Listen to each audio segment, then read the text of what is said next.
and good day to you, sir, and my fellow friends. My name is Elvin, and on behalf of my group, I would like to introduce our team. We have Hartini, Nurul, Hidayah, and Abd Hafiz. Together, we will be presenting our case study analysis on exercise 5.1, the Mattel Toy Story. Let us begin.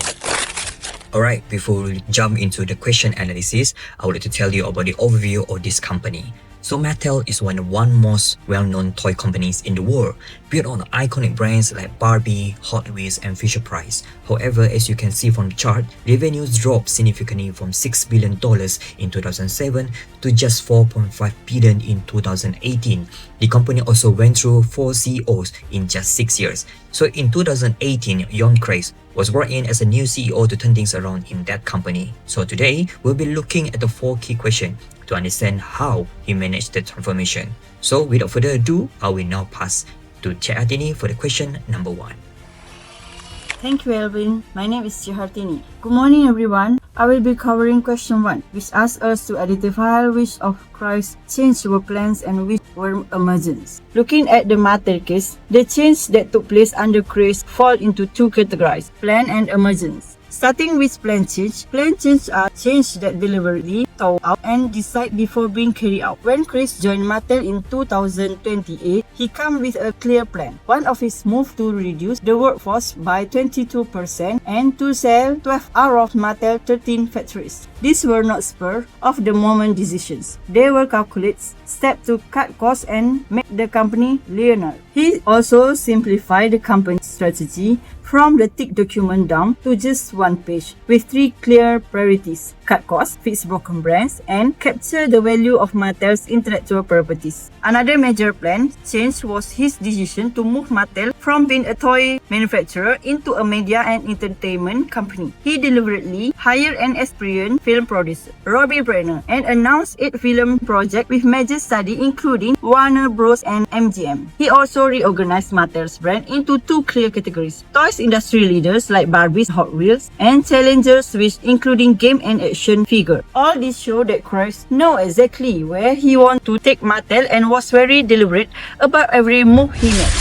Now, moving on to emergent change. Emergent change are different. They are not planned from the beginning, but arise naturally as the company responds to its situation. In Mattel's case, the growing focus on using existing brands like Barbie and Magic 8 Ball for movie was partly emergent. This brand already had loyal followings. Kreiz simply recognized their untapped potential and built on what was already there rather than starting from scratch. The decision to drop the Toys Box concept was also partly emergent, while Kreiz was the one who acted on it. This was really a reaction to what was already failing within the company and what was already becoming to the norm in the rest of the toy industry. Finally, the positive cash flow that Mattel reported in October 2019 can also be seen as an emergent outcome. It was not something Kreiz specifically announced as a target. It was the result of all the combined changes slowly working together and producing better financial results than before. In short, most of Kreiz's changes were planned on top-down, but some key results and adjustments emerged naturally as the situation developed. Thank you. I will now pass over to Elvin for question 2. Thank you, Hartini. So now we are moving on to the question number 2. So number 2, we will explore where Kreiz changes sit on the continuum from shallow to the deep change. Looking at the marker number 1 on the left side of the continuum, the early action like cutting the workforce and selling factory sit closer to the shallow end. This fixed financial problems but did not really change what Mattel was as a company. You can also see from the chart that Mattel profits margin was only 39% compared to Hasbro 51%. This show that how far behind they were operationally. So moving to the marker number 2 on the shift toward becoming a media and entertainment company sit at the deep end. Hiring a film producer, announcing ad projects with major studio, repositioning Barbie as the entertainment intellectual property, this move redefined what Mattel fundamental is. So Kreiz changes cover the full range of this continuum, from shallow fixes to generally deep transformation. That is the analysis for the question number 2. I shall pass to the question number 3 to Hafiz. Thank you. Thank you. Alvin. Question 3 asks for our overall assessment of Kreiz strategy. Overall, the strategy was bold and necessary. As seen in the key figures at the top, revenues had dropped sharply, margins were behind Hasbro, and the company had accumulated significant debt. On the strength side, cutting costs was a logical first step. The media strategy was also smart. Mattel owns brands people already love, and films can bring them back into public conversation. The Barbie film with Greta Gerwig and Margot Robbie showed genuine creative ambition. However, there were real risks. Movies are expensive and unpredictable. The Fisher-Price recall in 2019, which cost $34 million, was a reminder that operational risks do not disappear just because the strategy sounds exciting. Looking at the timeline, we can trace the journey from peak revenue in 2007 all the way to the first positive cash flow in October 2019, an encouraging sign that things were beginning to work. Overall, Kreiz strategy was well directed and appropriately ambitious. The real test lies ahead. Thank you. I will pass to Nurul for question 4. Thank you, Hafiz. My name is Nurul Hidayah Binti Muhammad Jailani. I will continue to the next slide.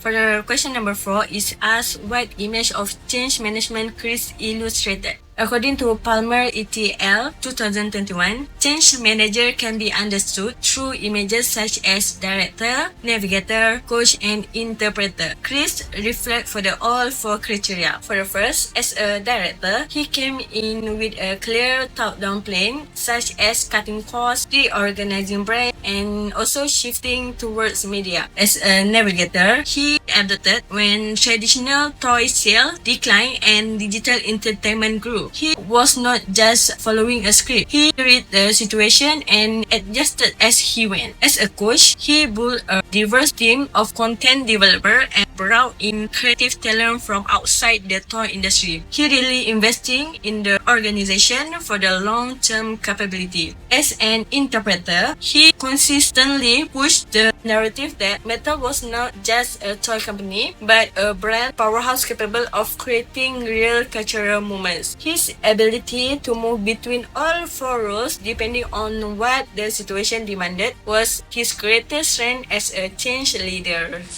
To wrap up, Kreiz changes were a mix of planned and emergent. His changes range from shallow cost-cutting fits to a genuinely deep identity transformation. His strategy was well-directed through risk remand, and as a change leader, he illustrated all 4 images such as director, navigator, coach, and lastly, interpreter. Mattel's story is ultimately a reminder that organizational change is never simple. It requires bold decision, careful judgment, and the willingness to keep adapting. And that's all from me. I will now pass to Hafiz for our references. Thank you. These are the 6 references that supported our analysis, drawn from Palmer et al. 2021, Burns 2017, Baptista et al. 2020, Buchanan and Hudzinski 2019, Cotter 1996, and Stoughton et al. 2018. All references follow APA format. Alright, that's all for our question analysis. So thank you sir and everyone for listening. We hope our analysis gave a clearer picture of how Mattel attempt to reinvent itself under the Ynon Kreiz and how we're gonna study the managing change in the organization to bring the deep transformation for the better good of the organization. We now open for the question. If you have any question, please do ask. Thank you.